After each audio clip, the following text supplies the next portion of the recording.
Hi guys, welcome back to my channel. So আজকে আমি নিয়ে এসেছি শ্যাটার্ড হার্টস। এটা হচ্ছে শ্যাটার্ড অবসেশন যে সিরিজটার ফার্স্ট বইটার ভিডিও আমি আপলোড করেছিলাম, সেটার সেকেন্ড পার্ট। তো বইটার ট্যাগলাইন হচ্ছে nothing could keep me away from her, not even death, by Tina Spencer. বইটার ব্যাক কভারটা আমি তোমাদেরকে পড়ে শোনাচ্ছি, দেন আমি এর স্টোরিটা তোমাদের বলছি। Set in the world of hockey, where secret deception and redemption intertwine, her brother's best friend's obsession will push her beyond her limits. Will he win her heart or risk losing her forever? This undying obsession with my best friend's little sister has ruined everything I have worked hard to protect. All the secrets I had kept hidden away in the back of my closet are now exposed, scattered on the floor, along with Zoe's broken heart. I want to fix it, to go back in time and redo everything. But she won't let me. She hates me and I don't blame her for it. But I have never been one to give up, especially not on her. There is no amount of time, hate, or deception that could keep me away from Zoe Jackson. She may be my best friend's sister, and that might have been wrong before, but I don't care anymore. I am relentless, and I'll stop at nothing to get her back, to prove to her I'm not going anywhere. Not now, not never. We still have the fake dating agreement she made to help save my hockey career, and if I have to drag it out to buy more time, I'll do it. Nothing is going to get in my way. Not even a life threatening injury could keep me away from her. I am determined to win her back, no matter how much time or effort it takes. I will confront every obstacle, endure any hardship, be it fire or rain, until she is mine, even if it means forcing her to face her demons. তো এটা পড়ে তোমরা বুঝতেই পারছো স্টোরিটা সেখান থেকেই continue হচ্ছে যেখানে ফার্স্ট পার্টটা শেষ হয়েছিল। জয়ী যখন জানতে পারে তখন ও বিশাল পরিমাণে রিয়্যাক্ট করে। অবভিয়াসলি ওর পুরো লাইফটা মনে হয় যে এটা সবটা মিথ্যে, ইভেন আমাকে ডমিনিকও মিথ্যে বলেছে। তো প্রথমেই ব্যাক আউট করতে চায় ওদের এই ফেক ডেটিংটা থেকে, বাট ডমিনিক কী করে যে ডমিনিক ঠিক করে যে ওকে এইভাবে বেরোতে দেওয়া যাবে না, ওকে পুরোটা এক্সপ্লেন করতে হবে। তো সেই ক্ষেত্রে ওকে ব্ল্যাকমেল করে। ও ব্ল্যাকমেল করে এটা বলে যে তুমি যদি এই মুহূর্তে ব্ল্যাক আউট করো বা তুমি যদি এই মুহূর্তে পেছোতে চাও, তাহলে আমি তোমার ভাইকে সবটা বলে দেবো যে তুমি আমার সাথে কি করেছো না করেছো। তো এটা শুনে প্রথমে তো জয়ী রেগে যায়, বাট ফাইনালি ও রাজি হয় এবং তারপরে দুজনে মিলে এই ফেক ডেটিংটাকে এগিয়ে নিয়ে যায়। এবং এর মধ্যে যেরকমটা তোমরা বুঝতে পারলে, ডমিনিক ওকে নানানভাবে আবার ফিরে পাওয়ার চেষ্টা করে, ওর বিশ্বাস জেতার চেষ্টা করে। ফার্স্ট অফ অল ও যেটা করেছিল ওর মনে হয়েছিল সেটা ঠিক, ওটা অবভিয়াসলি জেনুইনলি ভুল। তো নানান রকম গ্র্যান্ড জেস্টার্স দিয়ে ও জয়ের মন পাওয়ার চেষ্টা করে। তো এইটাই হতে থাকে স্টোরিতে, এবং ধীরে ধীরে দুজনের মধ্যে যে ওয়ালটা রয়েছে সেটা ব্রেক হয়, দুজনের মধ্যে যে দেয়ালটা রয়েছে সেটা ভেঙে যায়, এবং তারপর দুজনের মধ্যে যেই ইনফ্যাচুয়েশনটা আছে বা রিলেশনশিপটা আছে সেটাকে দুজনেই কমিট করে। বেসিক্যালি ডমিনিক পুরোপুরি ক্লিয়ার এই রিলেশনশিপটাকে নিয়ে, বাট জয়ী কনফিউশনে ভুগছে। যাই হোক, তো ডমিনিক এই বইটার মধ্যে এই পার্টটার মধ্যে আমরা দেখতে পাচ্ছি যে ও বেশি ফাস্ট ফরওয়ার্ড। ফার্স্ট পার্টটায় ও যতটা ডিনায়ালে ছিল, এই পার্টটায় ও ডেসপারেট, ও জয়ীকে যেভাবেই ও পেতে চায়।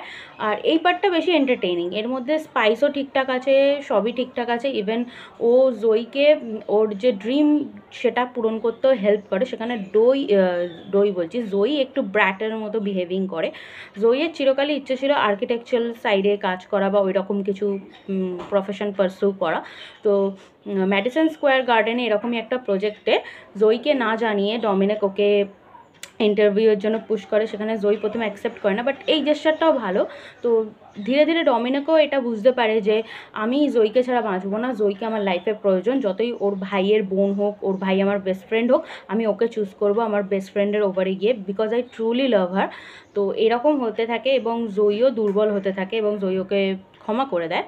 এবং তারপর যখন একটা আইস স্কেটিংয়ের দৌড়ান, এখানে আমরা আরেকটা দিকে দেখতে পাই যে জয়ীর যে কারেন্ট যে জায়গা জবের, সেখানে যে ওর বন্ধু রয়েছে অলিভিয়ার সাথে, ওর ভাই অ্যারনের একটু গণ্ডগোল শুরু হয়েছে। সেটা আমি জানি না ফিউচারে ওদের দুজনকে নিয়ে কোনো স্পিন অফ সিরিজ পাবো কি না।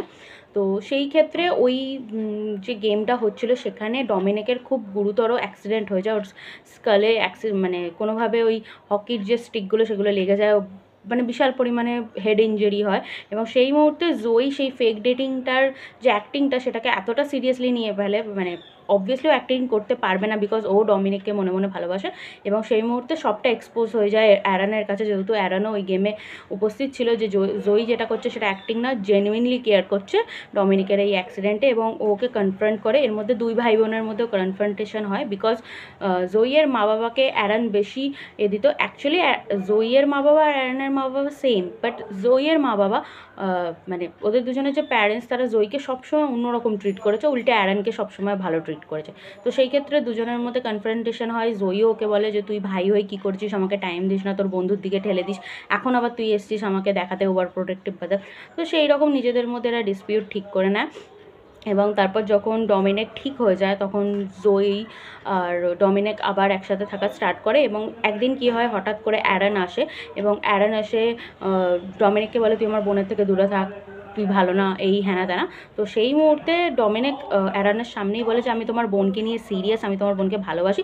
ইভেন জয়ী ওর ভাইকে চুপ করিয়ে দুজনে দুজনকে মেনে নেয়। তো সেইখান থেকে অ্যারান বেরিয়ে যায়, এবং অ্যারানও বুঝতে পারে। পরবর্তীকালে এই যে ম্যাডিসন স্কোয়ার গার্ডেনের প্রজেক্টটা, এটা যখন জয়ী এস্টাবলিশড করে, তখন সেই পার্টির মধ্যে ওর যে জয়ীর এক্স ছিল সে ক্র্যাশ করার চেষ্টা করে। তো সেই মুহূর্তে ডমিনিক সেটার ব্যাপারটা হ্যান্ডেল করে, এবং ডমিনিক আর অ্যারানের আরেকটা বন্ধু ছিল ট্রিস্টান নামে, সেও আসে, এবং এরা তিনজন মিলে, মানে ডমিনিক, ট্রিস্টান আর অ্যারান, এরা তিনজনে মিলে জয়ীর প্যারেন্টসকে ডেকে এনে পুরোপুরি কনফ্রন্ট করে। এবং সেখানে আমরা জানতে পারি যে জয়ী হচ্ছে অ্যারানের হাফ সিস্টার, মানে জয়ীর মা অ্যাফেয়ারের থ্রু ওকে কনসিভ করেছিল। তো সেই ক্ষেত্রে সেই জন্যই জয়ীর বাবা জয়ীকে কোনোদিনও মেনে নিতে পারেনি, বিকজ ও ওর মেয়ে নয় বলে।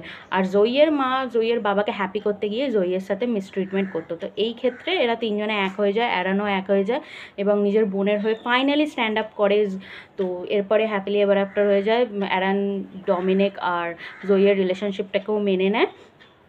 তো তারপরে এরা দুজনে প্রপোজ হয়, এদের দুজনের রিলেশনশিপ গ্রো হয়, আর হ্যাপিলি এভার আফটার হয়। তো ফার্স্ট পার্টের থেকে সেকেন্ড পার্টটা সত্যিই ভালো। ফার্স্ট পার্টটা খুব স্লো। অ্যাকচুয়ালি ডার্ক রোম্যান্স বলে এই বইগুলোকে বলা হচ্ছে, যেমন এখানেও দেখতে পাচ্ছ তোমরা লেখা রয়েছে dark hockey romance, but seriously এটা কোনো ডার্ক রোম্যান্স নয়। মানে ডার্ক রোম্যান্সের জনরা যেরকম ডিস্টার্বিং হয় সেরকম কিছুই না, এটা একটা সুইট লাভ স্টোরি বলতে পারো। জাস্ট স্পাইসি চ্যাপ্টার্স রয়েছে, শুধু সেই কারণে ডার্ক রোম্যান্স বলা হচ্ছে, আমার এটাই মনে হচ্ছে, বিকজ কোনো টুইস্টেড কোনো সেরকম ইমোশনস নেই এর মধ্যে। এটা একটা সুন্দর লাভ স্টোরি, যেটা প্রথম থেকে বিল্ড আপ হচ্ছে, বেস্ট ফ্রেন্ডকে হারানোর ভয়, ভাইকে হারানোর ভয়, সেইটাই যেটুকুনি দেখানো হয়েছে। আর প্রথম বইয়ের তুলনায় এই বইটাতে স্পাইস একটু বেশি আছে, সেটুকুনি বলবো।